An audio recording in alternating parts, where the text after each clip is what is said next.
Hello, BookTube. Sorry for the abrupt change in lighting from my earlier videos. I was making videos much earlier today, and suddenly a yard crew started working a ways over there, but the windows are all open because it's a warm day, so the sound was carrying easily. And they had every yard tool piece of equipment that any little boy could possibly want. They didn't have any use for them, but they made sure to haul them all out and rev them all up. And that was starting to ramp up while I was making videos, and I knew it was only going to get worse. And I hoped that it would take the shape that it eventually did take. Sometimes when you get a Larry the Yard Guy crew like that and they start to haul out all their equipment, I hope that it will go louder and louder, and then it will peak with noise, and then the noise will disappear completely. And the way that happens is that eventually one of them will decide to take out a weed whacker, a gas powered thing with a sharp wire that spins so fast you can't even see it, that's designed to trim verge and hedges and whatnot. And when Larry the Yard Crew, when bumbling amateurs take that out, I know what's going to happen. The incredibly annoying noise is going to crescendo when the worker carrying the weed whacker cuts off half of one foot, because then the sound is going to crescendo because he's going to scream. He's going to realize that he's just cut off the front half of his right foot, and that happened. So he screamed and screamed and screamed, and they tried to find the pieces, and an ambulance came, and that ended the noise. But that also ended my window of opportunity. So I had to stop making videos. And I can't make this video for long. This has to end at the aforementioned 10 past the hour. I'm only doing this because I'm trying to avoid adult responsibility. I have a thing. It's a multi-part thing, and it is floating over me. And every time I think that I've wriggled out of one section of it, another section comes along. And my worst fear here, it's not a worst fear because it's all voluntary, and I would very much enjoy if the worst fear happened. But in terms of making videos anyway, my worst fear is that this is going to lead to something much bigger, that is just going to pull down the month of June for me, just pull it down like a stag that's been wounded. We'll see. That could happen. I don't know. It's starting to sound to me like that will happen. But the video that I was going to make when Larry the Yard Crew was getting started was comic book related. I know you all like comic book videos, don't you? But unlike normal booktube videos, this can be quick. Because if people show up in the chat, I'll just chat with them until I have to quit. But I wanted to show you comic books, just a quick trot through them, because I have an LCS, a local comic shop, and it is in Newbury Comics. It's the Newbury Comics on Newbury Street.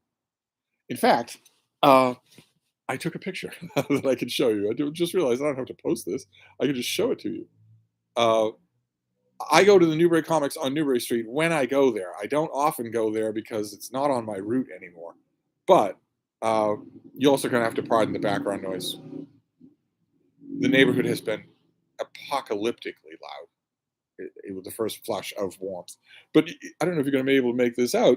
It's Newbury Comics number one. I went to Newbury Comics number one. It is the first original Newbury Comics. Because my guy there, Adam, if you go into Newbury Comics on Newbury Street, be sure to say hi from me.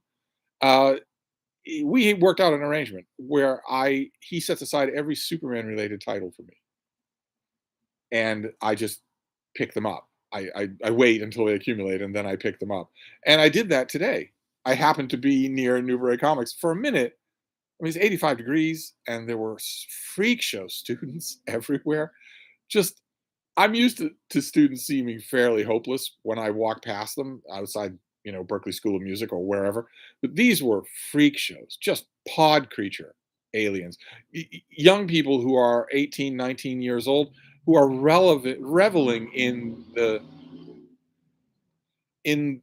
the societal encouragement for them to say that they aren't human, that they're neither male nor female, that they I'm going to make myself look as freakish as possible. Uh, I was tempted not to go because I had to deal with the heat and with those crowds, but I did go and just got the stack of comics from the hold at the front of the store, including the first 3 issues of a very confusing title called The Adventures of Superman, John Kent. This is issue number 1 because this is not about Superman. This comic is about uh, Superman's gay son, who in this first issue he goes on an adventure. All of a sudden, weird things are falling out of the sky, and he connects with Barbara Gordon, Oracle, to try to give him an idea of what's happening. There's an odd moment here. He's, of course, when the issue opens, he's in the park with his boyfriend, and then his boyfriend says, "Go ahead, this is a job for you," and he takes off with a sappy smile on his face. And as he's flying in the air, he puts 2 fingers to one ear to contact Oracle. It's supposed to be some sort of a transceiver. It's clearly not there in his ear. It's clearly not. But the writer here learned that from the Avengers movies, where even if they are completely obviously not carrying any kind of communications equipment, if they do this, it means they can suddenly telepathically talk to each other. But all throughout this issue, Oracle, for instance, they have dialogue about these falling objects from space for 2 pages, and in those 2 pages, she calls him Superman 10 times, practically twice in every sentence. And every other character does too. He's not Superman. The character is not Superman. Superman is actually a character in this book. And it's not him. So that was a little confusing and a little bit thin, because DC, the powers that be at DC, launched John Kent, son of Kal-El. They aged him up and launched him into his own, much mocked headline grabbing comic, purely because of demographic box ticking. He's gay. Superman's gay. And that's the reason that they're calling him Superman 10 times in 2 pages, is because they want the head on the wall. Yes, in the comic, he's not Superman. He's the son of Superman. But they want to be able to say to 12 blue-haired psychos on Twitter that Superman is gay. So they have to call him that. I don't know what else they would call him, since there are like 4 or 5 other Superboys in the DC continuity. But because they did that and rushed that whole process to make him, to check a box on the progressive stack, the character has no character. John Kent, when he was a little boy in the old continuity, he did have a character, at least the beginnings of one. Now he doesn't. He's just gay. He's just a gay hero. That's all. So it was a little bit. So these 3 issues were a little bit underwhelming. I may ask.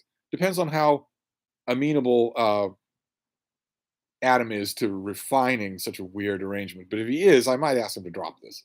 But then I also got the first 3 issues of a new Superman series called Lost.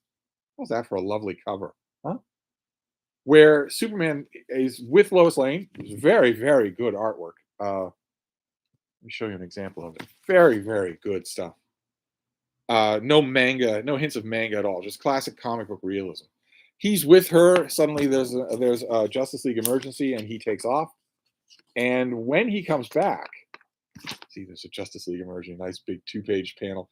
When he comes back to their apartment, he tells Lois that he's been gone for 20 years. And he's traumatized by that. In the next issue, Lois is trying to get to the bottom of this with Bruce Wayne. Bruce Wayne is helping her to try and understand what's going on. But Clark is traumatized. Look at that artwork. That is lovely. And they're trying to talk through it, while at the same time Clark flashes back on all of his adventures, where he's wearing this white suit and he's far, far from Earth. I don't know how they're going to fix it. I have to assume that they will fix it, because it kind of ruins the dynamic between Superman and Lois Lane if he has 20 years of history that she doesn't know about. But I got those. I got 1 issue of Superman. I got the first issue of Superman that I think I showed you on this channel. I got issue number 2, and this is a completely different artistic style, much more cartoony. Very good, though. Very good issue. And I got 2 issues of Action Comics. And once again, we have a very different art style. Very, first of all, bigger and more actiony, but also moodier. And these issues also have backup features. Little 4-page or 5-page backup features. This one, in this issue, features Steel, the Superman continuity character Steel. Another one of the backup features in both these issues features young John Kent when he was a boy, when all fans liked him, when he wasn't just pandering to a non-existent audience. But one of the issues here features Power Girl, who is a Supergirl from an alternate reality, and she is in this backup feature with gay Superman, with Superman's gay son. And in this backup feature, the artist doesn't even trouble to hide that gay Superman is Timothy Chalamet. He doesn't even trouble to hide it. He just draws him that way. It's kind of funny in its own way.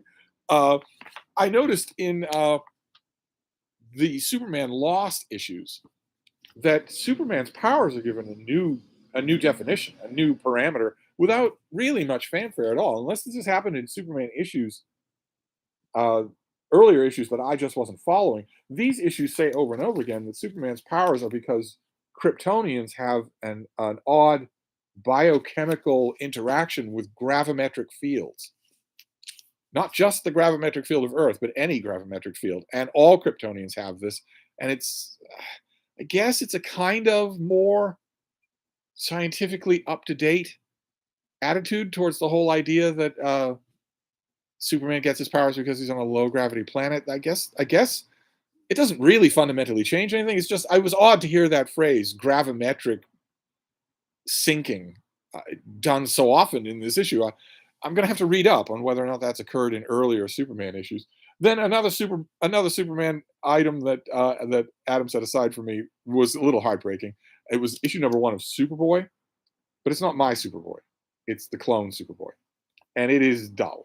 It's a dull issue. Many efforts have been made uh, to update this character, to give him his own comic, and it never actually works. People aren't all they were interested in him in his first run, but his first run happened mostly when there was no Superman.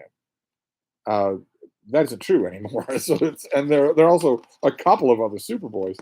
Every one of these Superman issues has tons and tons of uh, in-house ads for all of these revamps that are happening throughout the DC universe. Not quite sure that I understand what they are. I don't know that I understand what Dawn of DC is, but it seems to be a big initiative. See, there's Green Arrow, and then we have one for Wonder Woman.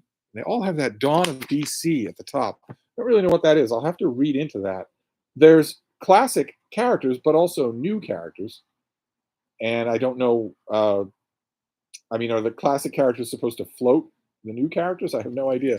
I noticed one new character that pretty visually demonstrated. See, there you've got Green Lantern. Just a classic Hal Jordan Green Lantern. I noticed that they aren't all classic characters. You have the Teen Titans, Dawn of DC, but those are the Teen Titans from the Marv Wolfman reboot from 40 years ago. That is the original rebooted team. Some of the characters have changed. It's not Robin. Wonder Girl doesn't have her usual costume. Wally West, if that is him, doesn't have his yellow costume, but it is basically that. In an attempt to recover the glory of those sales. But some of these characters are new. This is Spirit World. There's a young man with the mental illness haircut and a giant sword. No idea what. I'm not interested in any of the new things. Of course, that would be insane. But I'm not interested in this either. This character's had a long time, 40 years to really appeal, and does not. The reason it's a pang, of course, is because it's not the Adventures of Superman when he was a boy. That Superman title does not exist and will never exist again. And then finally, the last thing I got, I want to go to the chat. The last comics that I got were the 2 new issues of World's Finest, uh, written by Mark Waid and drawn by Dan Mora. Fantastic artwork by Dan Mora. Notice, that's not Oracle. Batgirl is just Barbara Gordon in a normal costume. That's Supergirl, not the anorexic homicidal maniac, but just the ordinary Supergirl. All of the classic characters are in these issues, and I want to show you the artwork is just amazing, just incredible. Look at this. Superman and Robin are in a warehouse of defunct androids. Look at how beautiful that artwork is. Just incredible. Just amazing. And these issues were great too. Just fantastic. They unfortunately they involve a dude bro favorite. Whenever you get a dude bro, Mark Waid, I'm sure when he was younger was a dude bro.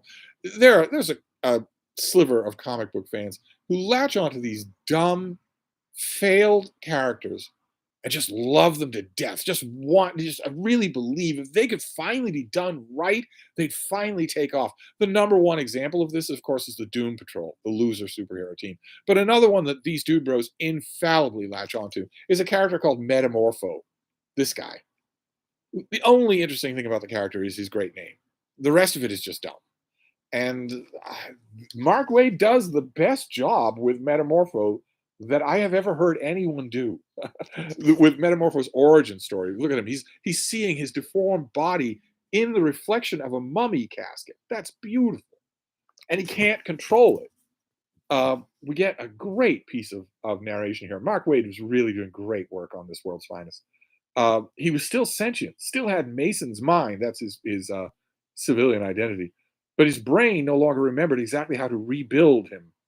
He struggled to recall what eyes did, how to, however clumsily and without organs or a circulatory system, replicate taste and touch and hearing barely. The horror immediately made Mason suicidal, but that wasn't an option. He didn't know how to kill this body. Just incredible. And these were great. It's basically a locked door murder mystery with superheroes, but I loved it. I wanted more. So, unlike the other issues, which I could largely take or leave, Superman Lost I kind of liked. But the World's Finest, I finished with the second issue, which is number 14, and badly wanted the next issue. And of course, this was all that was at the comic shop. So there you go. Just a little comic book update. Now let's see what people are saying, because we have 40, almost 50 people in the chat. There he is. There's the Bean. She's right behind me. Very listless. Definitely on a food strike. I gave her extra tasty food this morning, and she ate it eagerly, and then literally seemed like to remind herself, oh, wait, I'm not eating right now. So she just stopped. Hamilton Thompson, I have pretty much made my peace with the current landscape of comics. I'm not DC's audience, plain and simple. Well, with the exception of the World's Finest reboot, these World's Finest comics are fantastic. They're absolutely fantastic. It gives me pause. It is an arresting thing that once upon a time, I could go to a comic shop and get 4 of these a week. 4 comics like this that are being done in earnest with great writing and terrific artwork, without any mockery, without any snideness, without any blue-haired lunacy, without anything like that.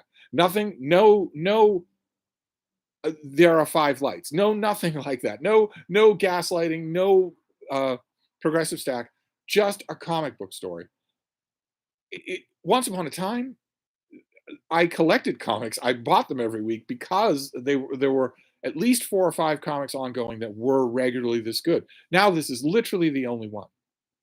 Until this same creative team, Mark Waid and Dan Mora, do Captain Marvel, Shazam, which I think starts next month, and will almost certainly be the exact same thing. It will almost certainly be, yeah, we know Captain Marvel had long hair, and then the mantle, the Shazam mantle, was passed to a woman because a man can't handle it, right? Am I right? Up top, and all that sort of stuff. We're going to ignore all of that. That's all that happens in these 2 issues, is that all of the last 30 years of DC continuity are ignored.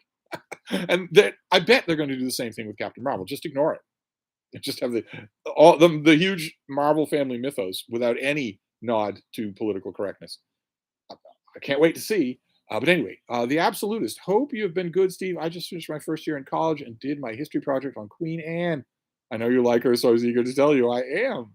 What was this project? I am a big fan of Queen Anne. Did you read about her? I don't imagine that colleges require reading anymore. Gagging for It, read Foster by Claire Keegan today and loved it. Now onto a biography about P.L. Travers and loving that too. On point. Hey, Steve, what is the logic behind these ridiculously priced ebooks now? Seems like $14.99 is the standard price. It is.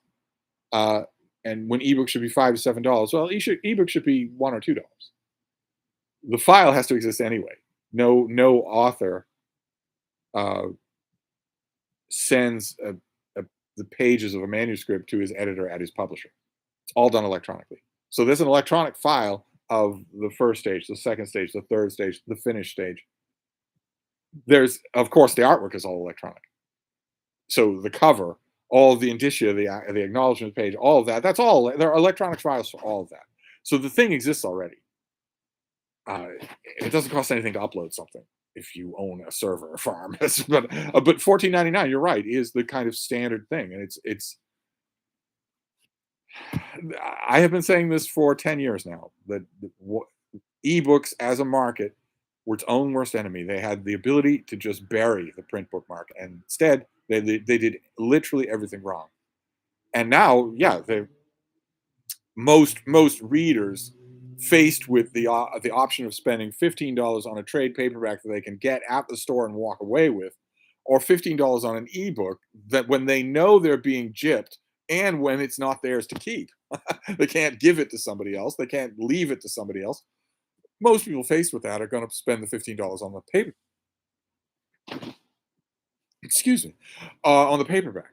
So, and that's just simply the way it's going to happen. So, so the publishing industry clearly does not want these things to succeed. Monet Doyle says hello, hello. Oh wait, I lost the chat. Aaron says good evening, Steve. Hope I'm not too late. No, you're not too late, but we are closing soon. We are wrapping this up soon. I am only using you all. I am using you all to distract me from adult responsibilities, which I need to do for the bulk of the night. But I figured we could still have a chat. Gol Amu Adib, since we're on the DC kick, did you see the new Shazam movie? I saw it last Sunday. I enjoyed it. I saw it. Yes, I did not enjoy it. No, I did not enjoy it. I'm glad you did, but I didn't. The Spaminator, in the last chat, we ran out of time before I could help that one person who was asking for love quotes. Since we're all here now, I'm happy to help. Unfortunately, we're plumb out of time. Where did the time go? Envoy X, I don't know that name. Did you see they're making a Meg 2 and the trailer came out recently? I not only saw the trailer, but I finally got around to watching the movie. I've had a screener for the movie for weeks. I finally got around to watching it, and I'm pleased to say that Meg 2 for me wasn't anywhere near as disappointing as Meg 1.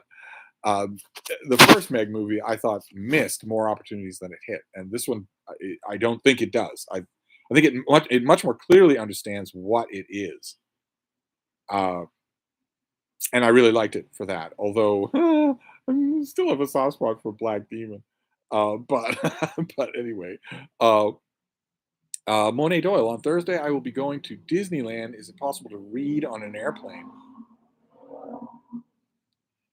It depends on your own body chemistry and the makeup of the blood flow in your own inner ear. Some people, their body is aware that their body is in motion, even if almost all indications to the contrary have been eliminated. Airplane travel very much wants to eliminate the feeling that you are traveling, that you are moving in any way. Uh, some people's bodies can still detect it. And some people are their inner ear is set up in such a way that if their body feels like it's in motion, they cannot read. That make them sick. It make them feel like they're going to throw up. I'm hoping that you're not one of them because that's a long plane ride. The Spaminator, a starving lover. Okay. Uh, am I and you a delicious can of jalapeno spam? How I long to open you. Uh, okay, but lover am I ends the first line, and then spam ends the second line. Obviously, that should be I am to rhyme with spam. Actually, it shouldn't exist at all. What am I saying? Gola Muad'Dib says Meg 2 looks amazing. Yes, yes, and of course, your screen name Gola Muad'Dib is reminding me that I need to give another watch to Dune 2, which has a Muad'Dib in it. Hamilton Thompson, I'll be getting the deluxe edition of HC of right, the Mark Wade and what's his name, Dan Mora. I really should know his name because Dan Mora. The artwork is so good, but I feel like a fool getting these issues. I'm dying to know this answer. Who killed Simon Stagg? I'm dying to know the answer to the who done it, but I shouldn't be. I shouldn't be getting those issues because sooner or later, sure as shooting, the DC Comics is going to bring these things out in a big Michael K. Vaughan style $70 omnibus.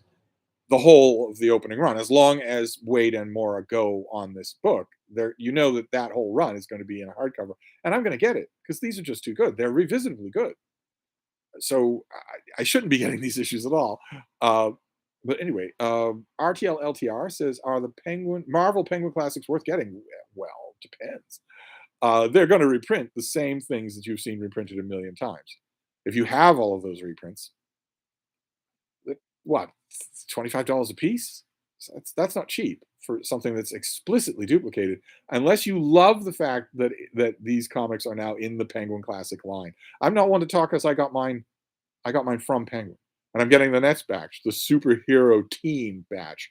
X-Men, Avengers, and Fantastic Four is the next batch. I'm getting those as well. So, but they're not anything. I mean, the introduction is okay, but it's if you already have these reprinted, and you probably do, then it's going to be the novelty of it being a Penguin Classic. For me, that would probably be enough. That would probably be enough to send me to the stores. Although I haven't gotten that new deluxe uh, box set of the first three Dune novels. I still haven't sprung for that. The Absolutist. I'm a history major, and all of us need to have like an 8 to 10 page thesis paper. I chose Anne as my topic and researched her reign, and now new ideas evolved regarding female monarchs. How new ideas evolved. So, okay, so you researched her, but what was your paper? Was it that evolving ideas of the female monarch? Uh, was that your subject? That'd be interesting to know. Uh, Colin, what do you think of Ostrander's run on the Spectre? It stunk. Uh, oh, wait, did I lose you? Oh, wait, here. Andrew Russell, hi, Steve. It was reassuring to hear you say the other day how undervalued nonfiction is, as I have decided to focus my reading heavily in this direction in 2023. Absolutely.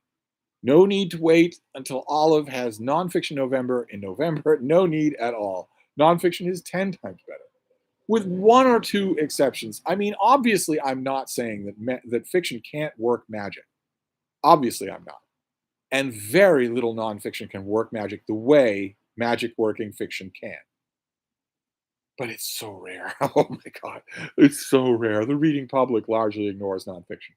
So every Tom, Dick, and Harry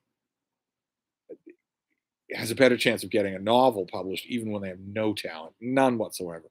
God almighty. I read a novel just this morning. Oh, what was the name of it? Oh, I don't know if I'm allowed to talk about it yet. But it stank. It was just awful. Just awful. Anyway, Gagging for It. Oh, if Meg 2 is good, I might watch it. Love the second Jurassic World movie. Knew it only wanted ridiculous dino action and delivered. You largely get ridiculous shark action this time around. Yes. And lots of the most successful little bits and pieces of the first Meg movie are brought in lovingly in this second one, even when they don't belong. They're lovingly sort of recycled or nodded to, and I like that when a movie does that. It's not going to reinvent cinema, but it's. I thought it was more enjoyable than the first one. Uh, Gagging for Lit, well done, absolutist. Sounds like you are an excellent student. Matt Sheridan, happy Friday, peeps. Howdy, Steve. No, Steve first and then the peeps. Only the peeps not because they're losers. Uh, Fit to be Read is here. Sort of on topic. Is wearing a MAGA hat now the equivalent of wearing an I'm a rapist banner? I could not believe what I was seeing on social media. I could not believe it. You'd think I would be accustomed to it by now, but I couldn't believe the fact. In my mind, I thought, all right, if you're a Trump cult member, you have one of two ways to go. You can either attack the trial or you can defend the act. And I thought, okay, well, but some things are still beyond a red line. So they'll just attack the trial. And no, I was completely wrong. I was completely wrong. Dozens and in my feed alone, dozens and dozens and dozens and dozens of Americans who have sisters and daughters and grandmothers defending the act, saying, this was boss. Were they going to haul us all into court? I just, anyway, but no, it's not. It's not the equivalent of wearing an "I am a rapist" banner. It's what it always has been. It's a swastika. It's the equivalent of wearing a swastika on your arm. That's what history will view it as, not American history, but history of the United States will view it that way. Uh, on point, picked up a copy of The Catholic School by Albinati today. Well, it's a huge undertaking and it's a grotty book. I thought it was brilliant, but it's largely not pleasant. It's largely unpleasant. It is a grim, grotty book. Read it for 200 pages at a sitting, and you're going to want to take a steaming hot shower. Fit to Be Read is back. At page 300 of Gravity's Rainbow, thinking about DNFing it, worth sticking with it, is worth sticking with it. Around 300 is right around when you're going to be given every reason in the world to DNF. Unless, if you're thinking about DNFing it because it's, well, in your case, it wouldn't be because it's structurally complicated. It might just be that you think that you've got the trick and now you get it. And if that's all there is, you don't need to keep plowing through another 800 pages. But it has more tricks. It gets more brilliant as it goes along, as Pynchon's successful novels tend to do. I would say stick it out. 300 pages is not, it's not, anything to sneeze at. I would say that's a good start. What you doing? Hmm? What you doing, baby? Oh, I'm so pretty. Um, let's see. She's just socked, and this is not even severe heat, and she's just socked. And I don't hovering on the far periphery. I am determined not to make it happen. I'm. I have one little dog now. She is the queen of her whole kingdom. She's 6 years old. That's not a baby anymore. Adding a dog now, especially one that has every opportunity to have a life. I mean, if we found a dog, or if a dog was in dire needs and needed me, well, that'd be different. We'd both adapt. But on the far on the periphery of my life, there is a 6-month-old Great Dane puppy. He's already 3 times, 4 times Frida's size. Big, floppy thing. Peaceful as could be, mild as could be. But he's going to be 150 pounds. I would look, apart from anything else, I would look ridiculous walking a tiny dog and a gigantic dog every single day in the neighborhood. Anyway, anyway, RTL LTR, the Catholic school would be great. STD book club choice. Not a chance. The Spaminator, there once was a man from Nanta. Oh, Choco, are you happy Demon Copperfield won the book prize? No. No. Well, I'm happy for the author, of course, but the prize was a joke. So the Pulitzer Prize was a joke. So I knew that anyway, and I try not to care about these things. I just have to periodically remind myself there are no uninfested literary awards. They are all worthless. So find a critic you can trust, find a newspaper you can trust, find a chat board or a discussion group on Goodreads that you can trust. But awards, ignore them. They aren't about literature. They aren't about books anymore. Just ignore them. Let's see, Hamilton Thompson. They're doing all kinds of different sizes of soft covers now. Mighty Marvel Masterworks. Yes, not as tall as the Epic collections. I saw it when I was at the LCS today. I saw a whole shelf of those Mighty Marvel Masterworks. I was holding a bunch of them in my hands, taking a look at what they were. I put them all back, not because they weren't pretty little things, but because these are the most reprinted issues and titles of them all. I have them in many different formats. The Stan Lee Don Heck run on the Avengers, all the volumes of Thor. I have not only the original issues in long boxes, not only the Marvel Masterworks editions, not only the Epic collections, but also e-copies. So I put them back because they would just have been duplication. The Absolutists. So prior to Anne's reign, female monarchs / reign in England was viewed very highly. But when Anne died, the view changed due to the memoirs of Lady Sarah. I also argue that Anne was a very efficient monarch. Feel free to send me your paper. I would love to read it. Let's see here. Gag for Lit. Oh, wait, no. No? Where did you go? Oh, there we go. I just read the Andrew Wilson biography of Patricia Highsmith and adored it. Also read Cursed Breath by Sophie McIntosh from the Women's Prize list, and it was dire. Matt Sheridan, any recent developments on the Steve Summer movie stream? Maybe start with the cinematic masterpiece, The Quick and the Dead. Well, not a Steve Summer movie stream, but a second channel. I know that a lot of you have been saying, every time I bring that up, a lot of you say, no, it should be this channel. And there's something to say about having everything in one discrete place. I don't know. I don't know. Obviously, some thought. Gol Al Muad'Dib. I noticed the Meg 2 thumbnail looked like Quint using his feet against the shark at the end of Jaws. Yes, and I believe That's kind of what I'm talking about. There are a lot of things that happen in Meg 2 that seem like they're in on the joke, whereas half of the original Meg movie didn't seem to me to be that way. The Meg novels are absurd, and you will love them, provided you keep that in mind. And if a movie doesn't keep that in mind, anyway. Let's see here. Columbian Thunder. Any recs for people who are creative writing majors? Are you new here? Yes, I do. Write 5 pages every day. Oh, look at that. Suddenly you're not interested in that kind of rec, are you? No, you were thinking about a book you could waste time with, or maybe a series of videos on YouTube that you could waste time with. Yeah, write 5 pages every day. I just look, man. I just can't. I just can't. I go to school. I've got X, Y, or Z made up physical ailment. I've got a job. I've got a significant other. Okay, fine. Then don't. There's a single writer you have read, not a single writer you have loved that didn't have all those things and more. Serious chemical addictions being the more. So, yeah, I do have a recommendation for writing. Write 5 pages every day. You're not going to like that. Writers never do. Uh, Aaron says on Mother's Day, a friend and I are watching movies together because our moms are dead. Do you have any suggestions for themed triple or quadruple features? Well, you could watch all the High School Musical movies. It wouldn't kill you. Maybe it would. I don't really know. Maybe it would. Or a very interesting thing to watch to spend a whole afternoon watching are all the Aliens movies. Now that so many years have passed, you can sort of don't not any of them the modern ones. I mean, 4 Aliens movies, and look at those. Or you could spend the whole day watching them and include all the crap from the recent special effects movies.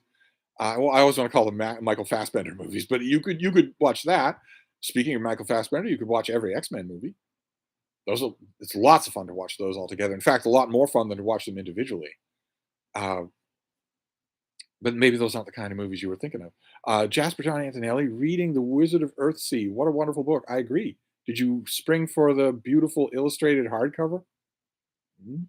It's in your bookstores now. It's probably the best looking edition of Earthsea that I've ever seen.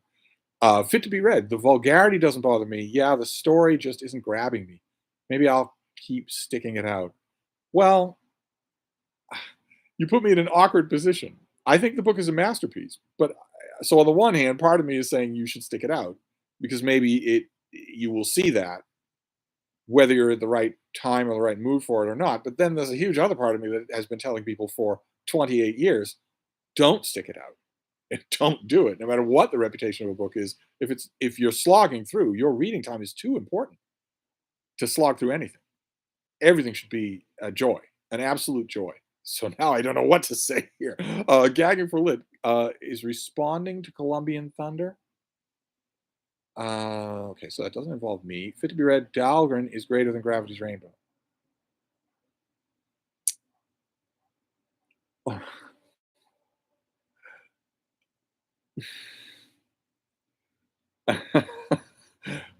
Dahlgren is better written, and maybe that's the whole ballgame. Oh, what a Zoom chat that would be! All of BookTube would be talking about it. That statement may be right. Oh my. Matt Sheridan, does anybody know what breed Doc Brown's dog was in Back to the Future? All right, well, you're not asking me, or you would have asked me. You're asking everybody. We'll see if anybody has an answer. You're not asking me a dog question, but we'll see if somebody else suggests something. Gola Muad'Dib. What? I lost you. Where did you go? Uh, uh, I finally got an Easton Press edition of Dune for my collection. Love it. But Easton Press isn't the one that I want, right? The Folio Society is the one that I want. I see it in the background of some booktube channels, and it just the one with Paul's face on the cover with his still suit catch tube. And periodically I will look on eBay just hoping somebody wants to get rid of their copy. Nobody ever does. It's triple digits for that one book that I have 10 copies of, so I never do it. Rhonda Cooper, my Tyrion turns 7 months Monday, and she's a big girl. I can't pick her up, and she loves taking up the whole bed. She's a super lovable girl. Well, I don't want to talk about that Great Dane puppy because I might manifest him. Don't get me wrong. I very much like bigger dogs. But he isn't in need. He isn't in need. Typically in my life, I have taken dogs on because they were in need, and that has worked out really well. This would work out well. He would obey me. He would obey Frida. She would dominate him in 2 seconds, and that would be that. But I don't. I I don't think. Anyway, Hamilton Thompson. Even if June is busy, Steve, don't forget some summer movie videos. Yes, everybody wants these movie videos, summer movie videos. I should haul out. I should dust off all my screeners and talk about the movies of the summer, the movies that are coming out this summer. Rhonda Cooper mentions that Tyrion is a Great Dane. Gagging for Lit said, that is great writing advice, Steve. Well, we'll see. Writers don't tend to like hearing it, and they come up with endless excuses. One of the ways that you can tell how creative writers are is that they can come up with more excuses for not writing than a normal person can. Colombian Thunder, thanks. I was thinking of books, but I appreciate the actual advice for writing consistently. Yeah, but I didn't say writing consistently, did I? I didn't, did I? Writing consistently could be once a week. I didn't say that, did I? I didn't say write consistency. I said write 5 pages every day. I don't care if you've got COVID. You write 5 pages every day. All the authors that you've read and loved did that. They might, once they've got leather elbow patches on their tweed jackets, they might get in front of a lectern and say, I had to wait for the muse to speak to me. But that's not what they did. That's not what they actually did. And it's the only way you're ever going to learn how to write. It's the only way you're ever going to fix your own mistakes. It's the only way you're ever going to find your own voice. All the books, you can put them in a dump truck and bring them to the dump because they are worthless. They aren't worth the paper they're printed on. The only way to do this and learn it and get better at it and faster at it is to do it every day. 5 pages every day, not consistently, not once a week when when your goatee is coming in just right, but 5 pages every day. I I feel so good off of accidentally. Okay, all right. Taking a month off of reading books, but I read so many comics during that time, and I have been movie binging lately. Okay, well, you've come to the wrong place for seconding the idea of not reading books. Obviously, you've come to the wrong place for that. I'm glad it worked for you. Gagging for Lit, yes, first four Alien movies are some of my faves. Adore them. Wrote a poem about Ripley entering hypersleep the other day for a poetry pamphlet I'm working on. Well, it'll work as a binging thing. Put them all together. The X-Men movies will as well. They work. The X-Men movies will work a lot better than, for instance, the disastrous project of making a whole day of Marvel movies, for instance. Uh, you could also, if you wanted to, if you could if you could arrange it somehow, a whole day of historical epics is also a lot of fun. You can almost work your way entirely through the British monarchy if you pick and choose really hard. Uh, Matt Sheridan, Aliens is one of my favorite movies ever. Yes, yes. Everybody has a favorite part. Just a just Aliens and The Wrath of Khan, just classic Hollywood examples of sequels that are better than the originals. Uh, the Spaminator is back. You mentioned in chat that you got yelled at by Harlan Ellison. Please tell us about that. One of my biggest regrets in life is not getting yelled at by Harlan Ellison. Well, in all fairness, it wasn't hard. It wasn't hard to get that to happen. But it happened to me on two different occasions. Once at what would later become called a convention, and once in the back room of a bookstore here in Boston, an old used bookstore here in Boston that had a back room behind a curtain, just battered easy chairs, secondhand stuff that had literally been hauled out of the garbage, just seen on the street until this whole room that should have been a room in the store was just this chairs and little tables and end tables and whatnot just lined up everywhere. And authors who were in town would come and sit. How you doing? You gonna give them some free yoga? Huh? Oh, you are. Oh. Oh. Oh, let's see here. Hamilton Thompson. Oh, wait, I lost you. Oh, good. We're good. There's 65 people here. I did not realize that. If you're concerned about attracting the wrong kind of YouTube subscribers, do a second channel for everything not book related. Well, I wasn't thinking about the wrong kind of YouTube subscribers, but I was thinking of different YouTube subscribers. You know, if I launched a movie channel, then I would be launching a movie channel in the ecosystem of YouTube movie bros who wouldn't watch a book channel if their life depended on it. So no.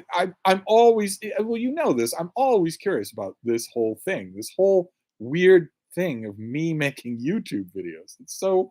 It's so unlikely. No other critic does it. It's just so unlikely that I'm curious about every aspect of it. And I'm curious, like, if I were to do that, what would it be like to grow that channel? I would have to go and subscribe to a whole bunch of movie bro channels that I don't subscribe to and talk to them in their comments field. The rules of how you get your channel noticed and how you make friends is the same in any ecosystem of YouTube. Same as we always advise to new booktubers. Go and comment, get to know people, make some connections. I just wonder what it'd be like to do that for movies. And a friend of mine was when this came up in a Stevestream months ago. A friend of mine was watching and not commenting, as a lot of my friends do, and emailed me and said, "You know, you're in a perfect position." She said, if there are 500 movie channels on YouTube, only 50 of them actually get screeners. All the others are just going by, you know, what they've watched on cable on cable subscriptions or whatnot, and they'd kill to be in your position. They don't have the time because they've all got jobs or, you know, basements to dwell in, and they don't have the screeners.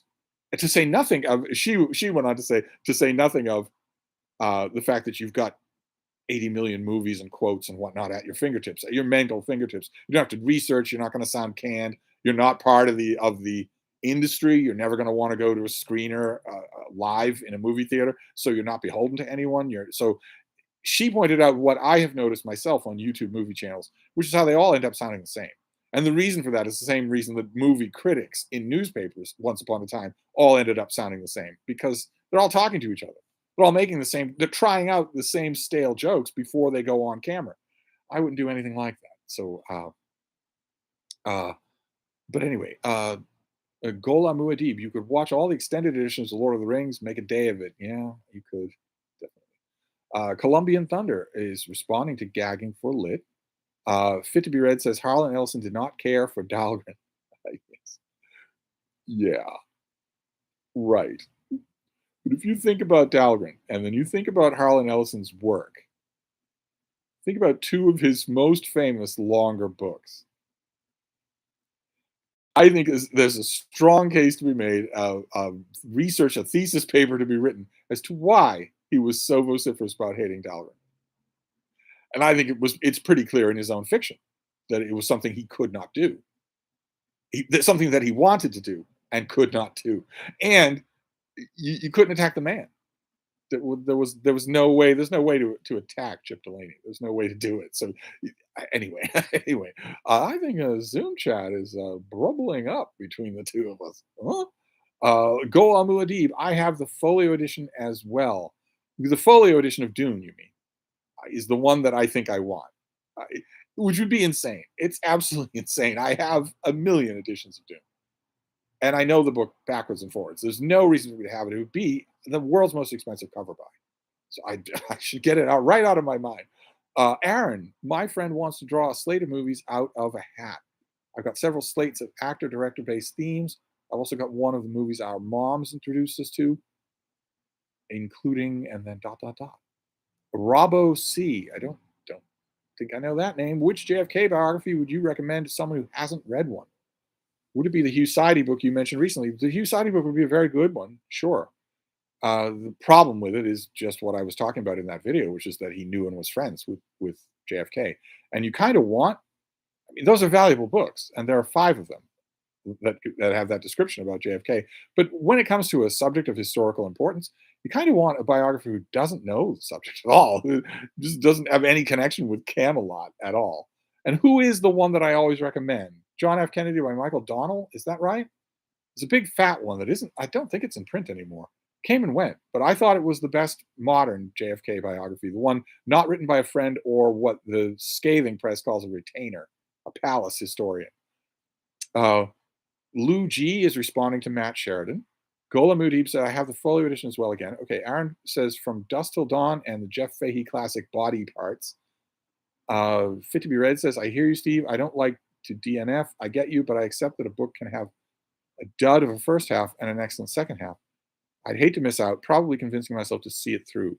Well, you again, you've got me in an awkward position here because I am the first person to say uh, that should not enter into reading at all. Anyone who tells you you should read something is usually a condescending ponce. And I definitely want to say that here. If you're slogging through Gravity's Rainbow and your reading time has become something you dread, then put it down.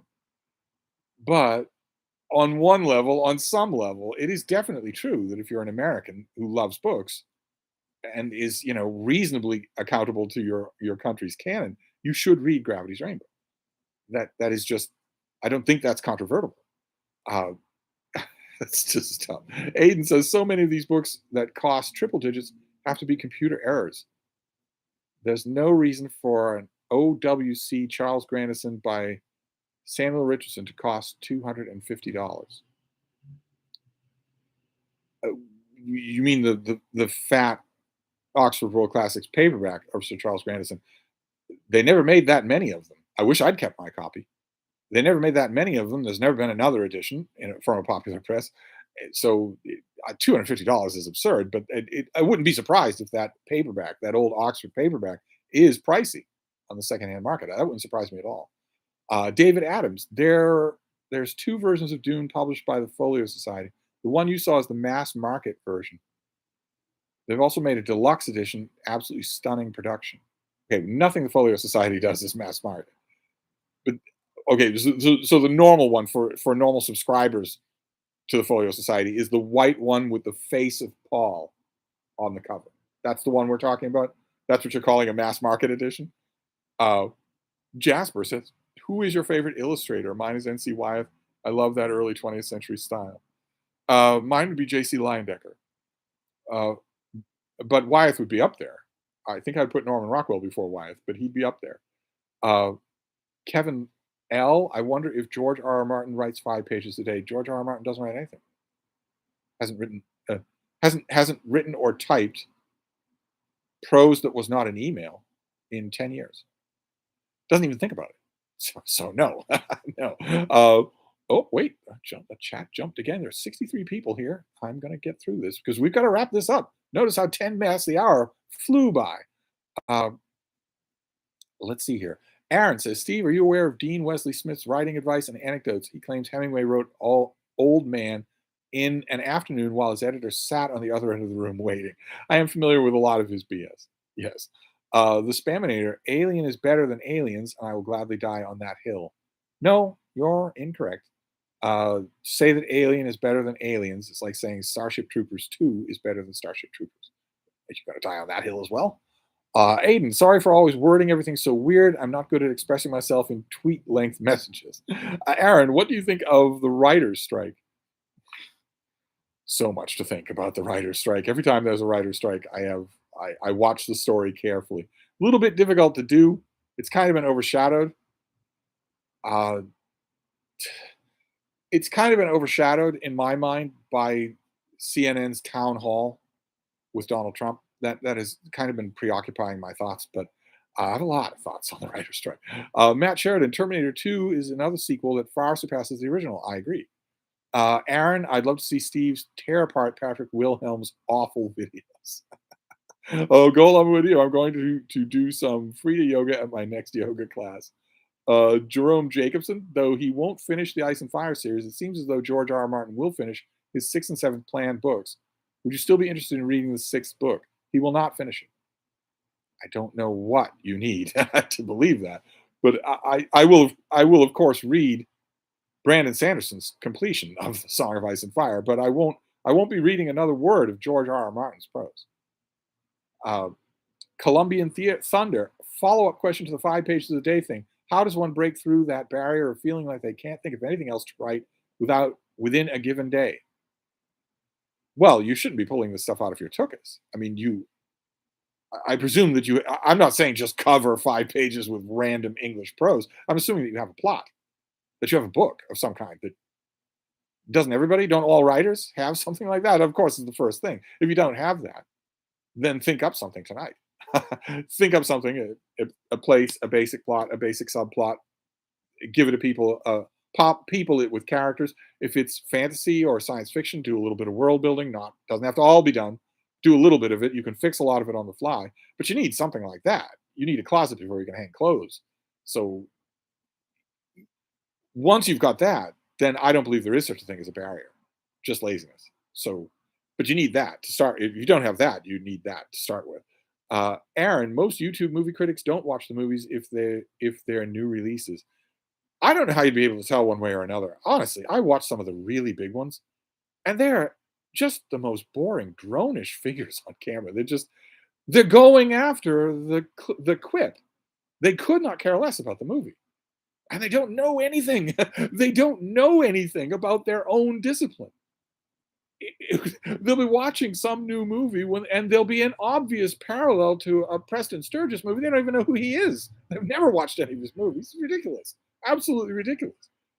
Their knowledge literally starts with Back to the Future. They don't know anything that happened before that, and they're not interested in learning. They all sound the same and they all look the same. uh, Anyway, ENT, hi Steve. Speaking of movie reviews, I was wondering if what you know, what no. Okay, all right, let's just move on. Gagging for Lit. I think Aliens is better than Alien, only just though. Getting to see Queen Alien and deeper psychology of Ripley, as well as the pacing throughout, is all around better. Fit to be read. Yes, agree. Ellison could not do it. I'll have to finish Gravity's Rainbow so we can do that Zoom chat. I think if you look at a couple of Ellison's books, I think you probably know the ones I have in mind. They are clearly as impatient with the formalized boundaries of the science fiction novel as Delaney was when he wrote Dalvin. Only he transmuted his impatience into an incredible work of art. And Ellison couldn't do that. And he was clear enough eyed about himself and everybody else to know that he couldn't do it. Look at the other writers that he tends to pillory. Almost invariably, he is barking at the ankles of bigger writers. Almost invariably, he's doing that. And that there's something, when he's angry, his prose is always a delight to read. There's something really pathetic about that. And he was relentlessly self-analyzing. So he had to have seen that in himself. I wish that he had fixed it. But anyway, Aiden says, I've spent 5 years waiting on finding the Folio Society edition of Edward Young's Night Thoughts with William Blake's accompanying paintings for under 4 digits. 4 digits. Good Lord.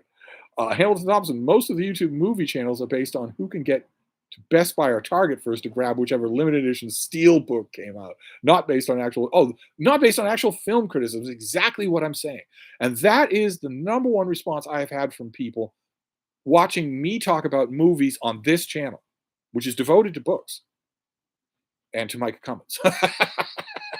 The number one response that people have had has been along those lines that, I might not agree with what you're saying, but this is actual movie criticism, old school movie criticism, and there doesn't exist. I don't see it anywhere else on YouTube. I see something, yammering, quips, but I don't see what you're doing anywhere. And one person writing last year, maybe even more than that, maybe it was someone writing about my full-length video reviewing Dune. But somebody said, it's not that. How did you put it? It was something along the lines of, it's you're talking about this movie, and all these other guys are talking about this movie, but apart from the subject matter, you're a critic, and a critic for an audience, which means you know how to break things down and you know how to make it interesting. And they're not either. They're not either of those things. And that stuck with me. So, Robo C, thanks, Steve. I'll pick up the Donnell version. Goal Muad'Dib. Is it Donnell? Was I right about that? I always forget his name, but it's a really good book. Goal Muad'Dib, Aliens is mostly better than Alien, mostly. Mostly. Well, okay. Well, that's fair enough. I'm perfectly willing. I'm willing to grant you that Alien has the groundbreaking feel, the visuals, the ethos, the atmosphere.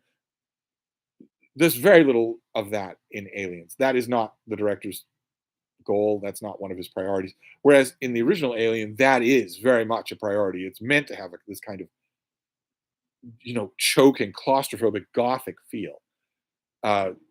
So yeah, you get that in Alien that you don't get in Aliens, but you get so much more in Aliens. Matt Sheridan was the Michael O'Brien. Michael O'Brien, yes, it's Michael O'Brien, not Donnell. It's Michael O'Brien. So Rob O.C. It's not Donnell. It's Michael O'Brien. That's the name of the author. I've got to remember that. I'm so bad with author names.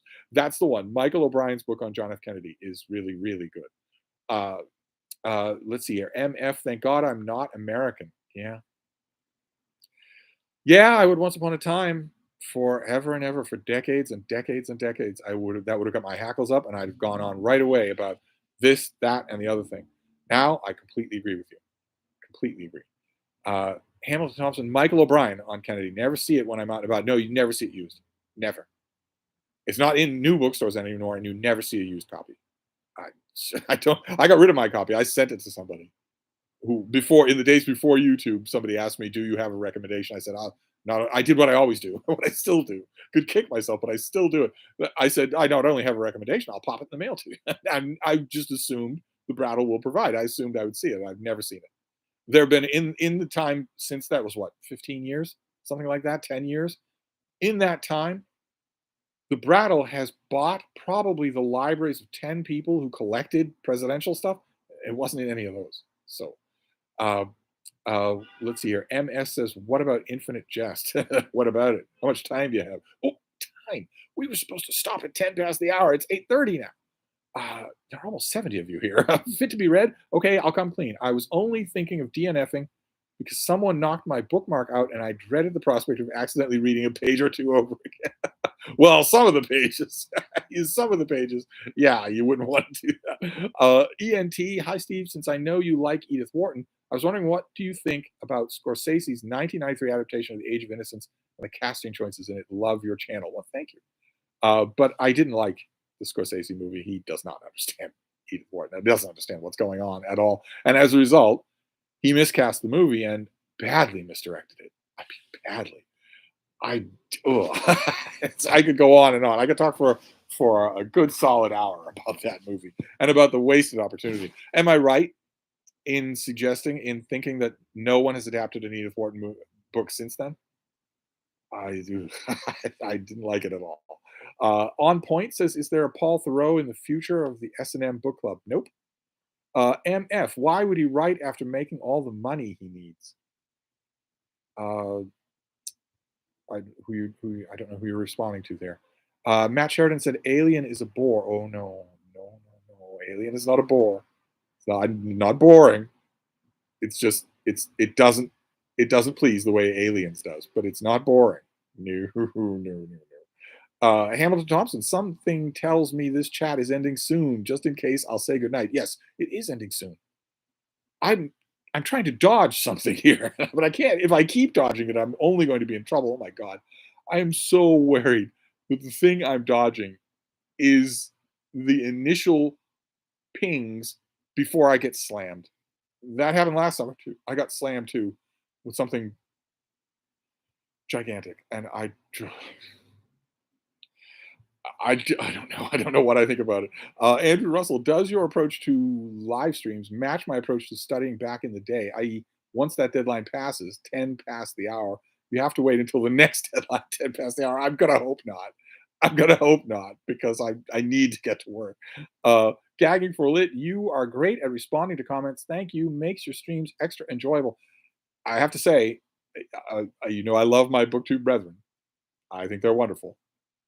But when I see live streams where people do not respond to all the comments, where they pick one here or there, oh, that just rubs me the wrong way. If you're here and leaving a comment, I view it as the closest we're ever going to get to all of us having a conversation in this room, all of us together, except for the Spaminator.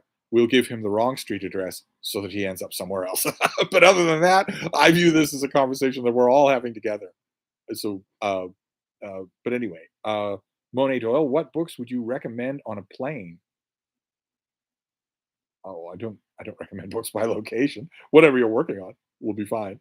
Uh, MF says, do you find it increasingly difficult to sit down and read when the internet is just right there? No, I don't. And you know why? You know why? The very old watchers of my channel are all singing it out loud now themselves because I can control myself. I can exercise self control.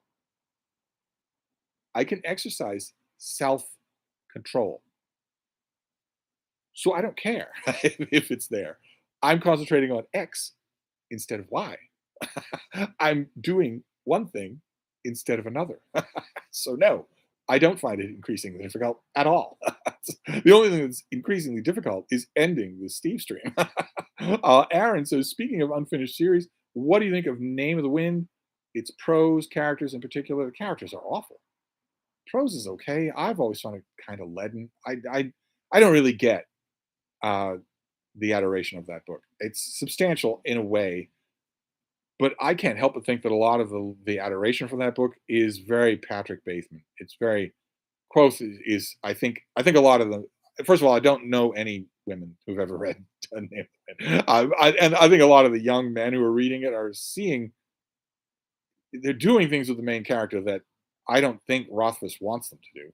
I don't think that's there in the prose. I think the opposite is there in the prose. But I don't love it. Everybody seems to love it, but I don't love it myself. Jasper is back. Who is your favorite YouTube movie reviewer? Critical Drinker seems to actually have some opinions, but he leans into the anti-Esther Double thing, but doesn't he though? Yeah, it's a perfect example of what I talk about on this channel. You know, there are opposite ends of the spectrum. There are weird canting fascists on one side, there are weird canting fascists on the other, and then there's all the rest of us in the middle here. I might have a strong opinion, you might have a strong opposite opinion on the same subject, but we're still people. We're still in the middle here instead of on either end. And yeah, I agree. He is very good to listen to about movies. But yeah, he's got that driving ideology that I guess maybe it's either a driving ideology or it's a really really hair trigger, a delicate hair trigger for some things. And I don't know if you've ever seen. I forget the name of the YouTuber who's done a couple of elaborately long takedowns of his reviews of things, and they're wonderful too. I would subscribe to those channels, and I watch them when I can anyway. But those kinds of channels, I would want to leave the.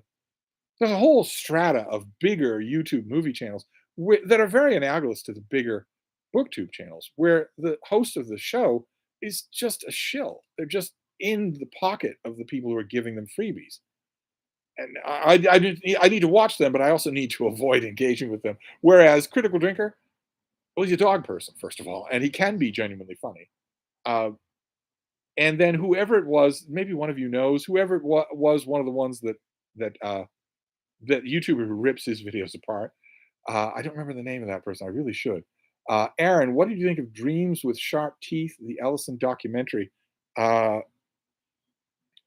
I didn't, if I remember correctly, I didn't particularly like it. Uh, Aiden says, Steve, your YouTube channel is the home of the best movie discussions. Oh, where did you go? Where did you go? Despite being the most prolific booktube channel, yes. Well, I feel I'm gearing up for another movie discussion. I just don't know how to do it. But I know that whenever, like if I'm doing a tag and I mention a movie and I go on for like 10 minutes about that movie, invariably I will get 5 or 6 emails from people saying, could you please do more of that? Could you please talk more about movies? I like the way you talk about movies. I've heard that over the years so many times that I really can't ignore it. But I only did 3 videos today, plus whatever this is. No, I did 2 videos today, plus this. Fit to be read. Looking at Alien 1, 2, 3 as accomplishment in each sequel, improving of feminism in film is very satisfying. Yeah, I don't know about what was done to Ripley in the third movie.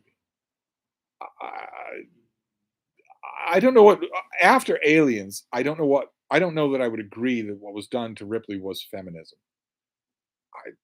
I don't know. Some Again, this is a conversation that we could have. If you ever come over here for wine and calzones, we'll talk into the wee small hours. But making her a superwoman, physically a superwoman. I don't know. That idea always bothered me.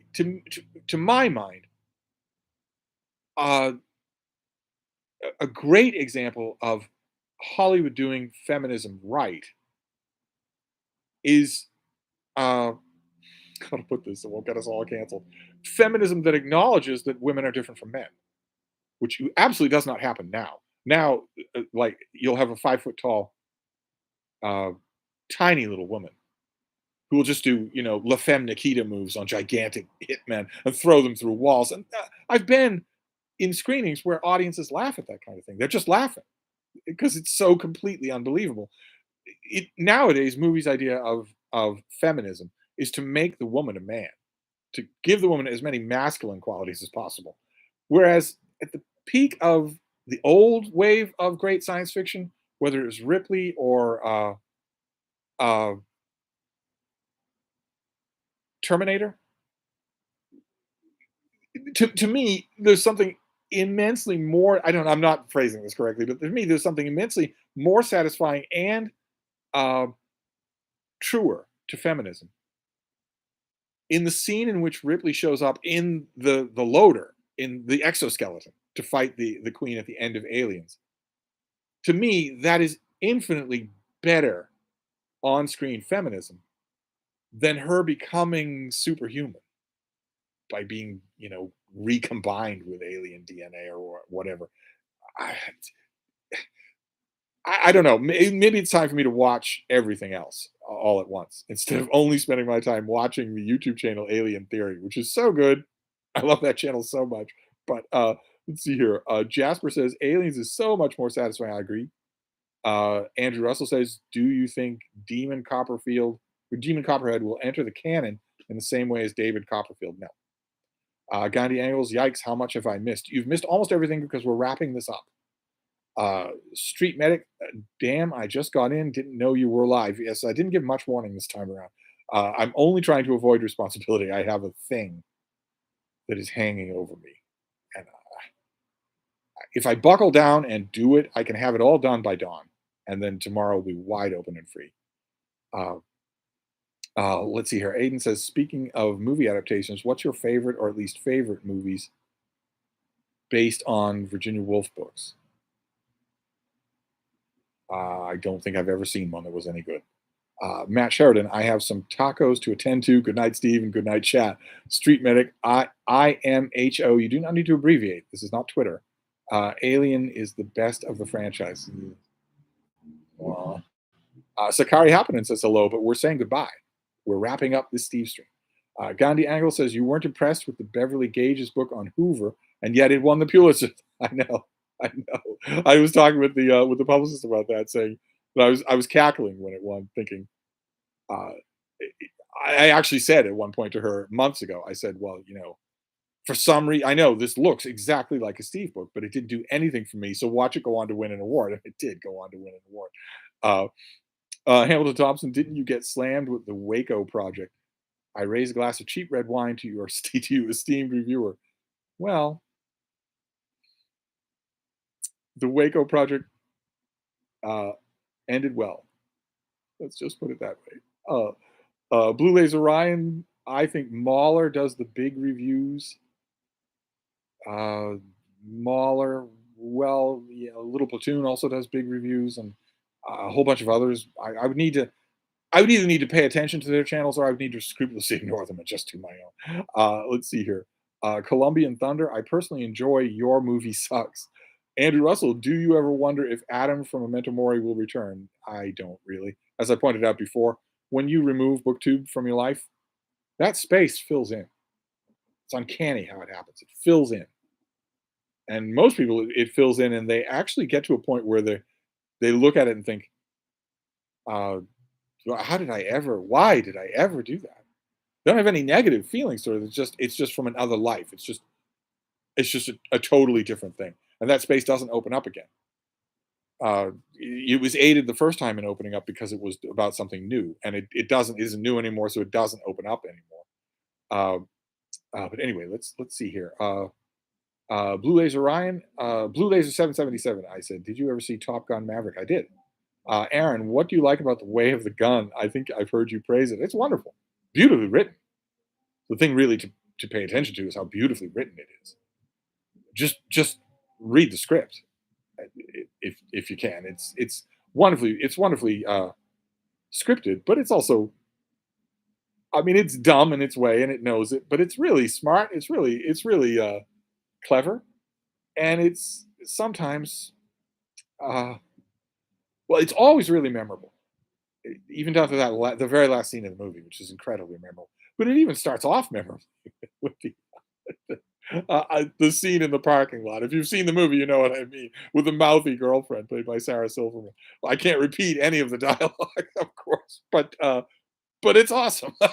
The line that the boyfriend says, she does have a big mouth, but that is just awesome writing. That is just awesome stuff. Street Medic, the best feminist movie, in my opinion, is The Heiress. She starts out mousy, then finds her inner strength and locks the door against her paramour. Well, they still happen. A lot of them still happen. What was the one with Glenn Close, the wife?